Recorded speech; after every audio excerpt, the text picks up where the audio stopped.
Hello everyone and welcome back to another tutorial from Gameplay Classic. In this video, I'm going to show you how you can download and install the NBA 2K Playgrounds 2 game on your PC.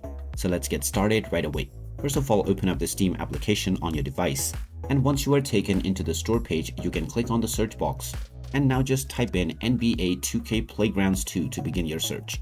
Once you find the game, you can click on it, and this will take you into the game page where you can check out the trailer as well as the reviews. Scroll down and click on the Add to Cart button alongside the bundle or edition that you would like to purchase. You can then click on View My Cart to continue towards your payment. Now you have the option to use your Steam Wallet balance or any one of the payment methods from the drop-down menu. After choosing your payment method, just fill up the credentials for your payment information, and after the transaction has been completed, the game will be added to your library. Then you can complete the installation of the game in just a few clicks, and once that is done, you can start enjoying the NBA 2K Playgrounds 2 game on your PC. So there you have it. That is how easy it is to download and install NBA 2K Playgrounds 2 on your device.